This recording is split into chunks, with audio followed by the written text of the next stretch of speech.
He fell for the satyr's lies not once, but twice. Was his coin purse too heavy to bear? Enough!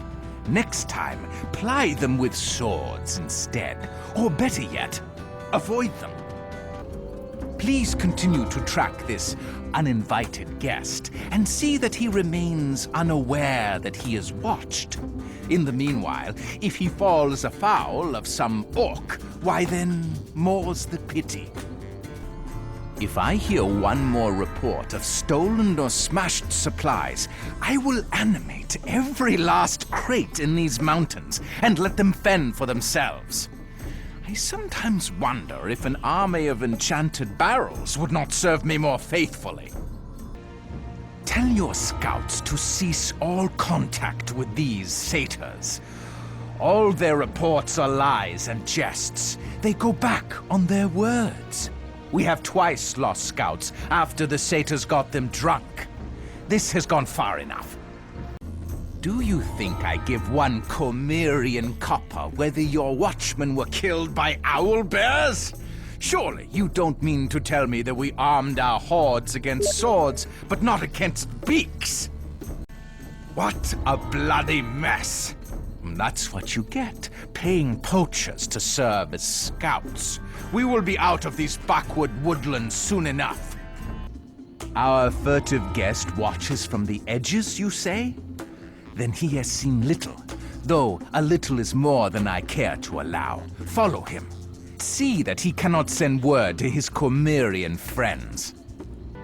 The orcs complain the wolves in these mountains make their wargs nervous. Being hunter does not free you from being hunted. See that the fortified camps are built in silence and under wooded cover. The success of our plan depends on it. Any who stumble across them must be killed.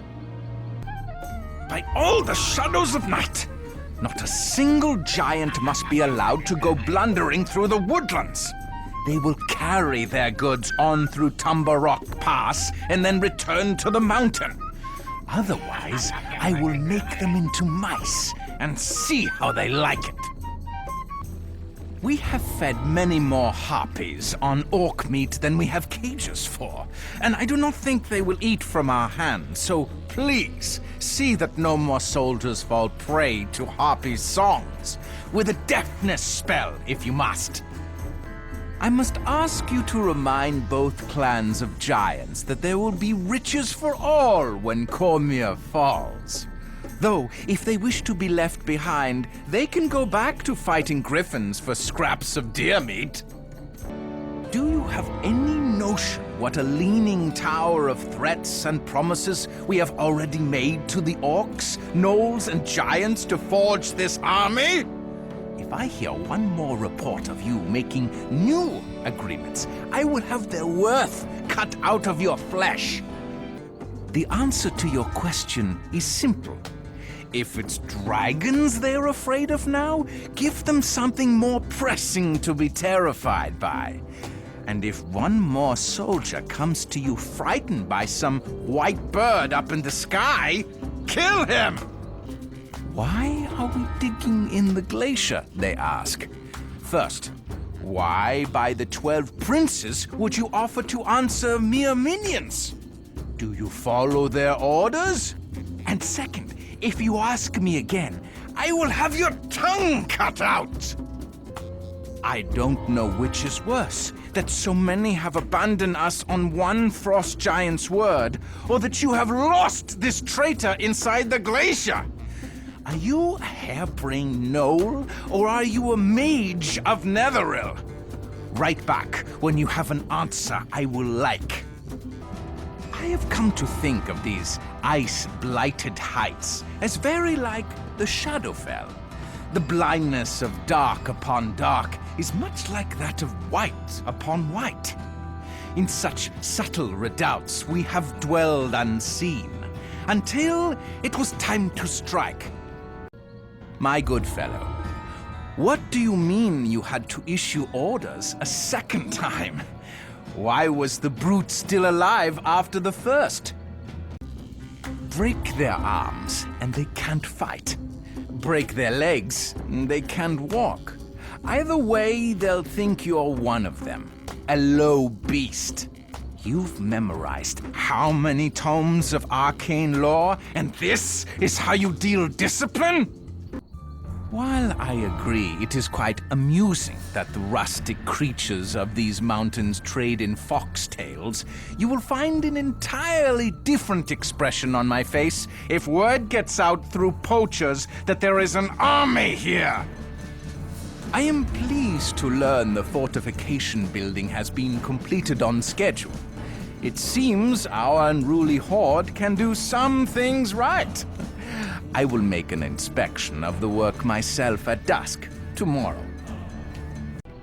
Look at the forests below, and you see no roads.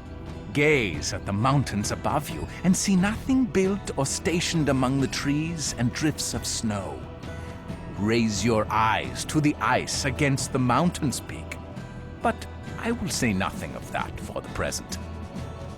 As with any plan worth carrying out, ours has many layers. I think it rather a good joke that the higher you go and the colder you get, the nearer you are to the heart of our mission. So, you have learned that our peculiar little visitor is some kind of Cormyrean aristocrat. I don't see anything very noble about skulking around in the snow, spying from the shadows. Well, we will see how he fares against us in a game of shadows. There are 3 ways to lead. You may be a purse of gold and entice a desired act. You may be a coming storm which none wish to weather. Or you may be a hunger in the gut that gnaws until appeased. Ask yourself, could Netheril, who survived the ages, who lived on high in floating cities, whose magical peak touched godhood, could Netheril, I say, fail to conquer a kingdom that has squatted in one place, and whose greatest boast is a well-ordered forest? The Shadow Council has spoken. Cormyr will fall before us. Therefore, it is inevitable. It is only a question of when. It rarely takes one blow to fell a fighter. You will find a kingdom is much the same. Observe how Cormyr reels from Drow invasion and from our own actions in Weilun. Blows will soon rain from farther east and from here in the north. It may just be our thrust of the sword that fells the beast at last. On the one hand, we should thank the Drow for weakening Cormyr before our attack. However, a wounded animal draws many kinds of notice. Adventurers of all ilk have flocked to the kingdom's defense from I know not where. We should keep watch for them, lest they prove a nuisance. The war wizards of Cormyr are laughably ill-named. They pose no threat to the least Netherese novice, let me assure you. They shall be wiped from the realm while they still fumble with their spell components. Cormyr believes it has withstood the test of time. They know nothing. Compared with Netheril, they are but children. Proud, foolish, vulnerable. Your flatteries are as dull as they are pointless. The plan is not mine alone, but the voice of the Shadow Council. Do your part, and you will share in Netheril's glory. Our prowling little guest wears a silver brooch. Don't tell me, it is shaped like a harp. You are far too stupid to know how clever you are. That is the sign of the Harpers, you fool. It means he is more dangerous than I took him for. Let us ready our trap. The ancients of Netheril were nearly as wise as they were powerful. It is they who first used the Nether Scrolls to found our empire, and hid things away in the cleverest of places.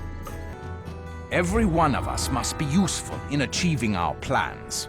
You may either be of use gaining control of your troops, or of use in the cookpot to relieve the ration shortage.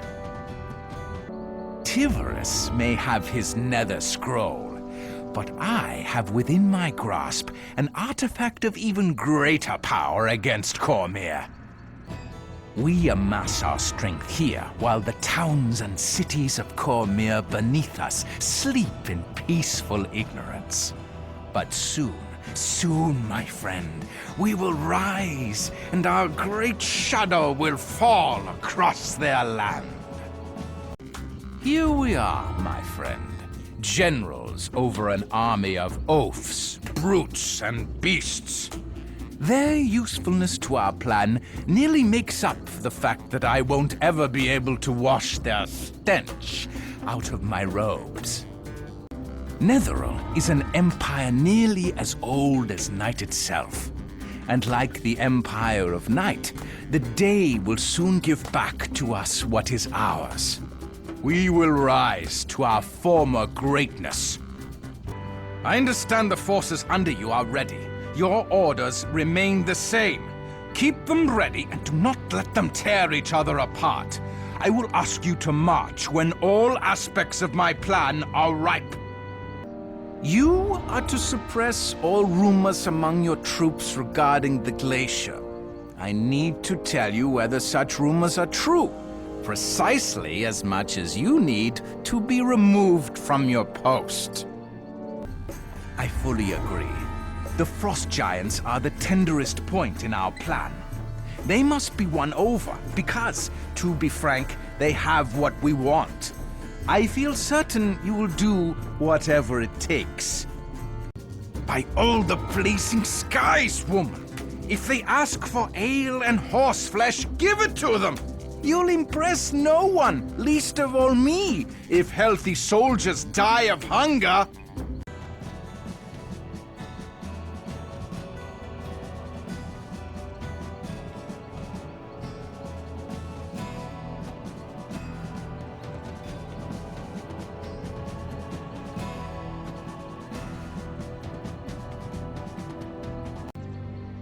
Ten clans of hill giants and 8 of stone giants.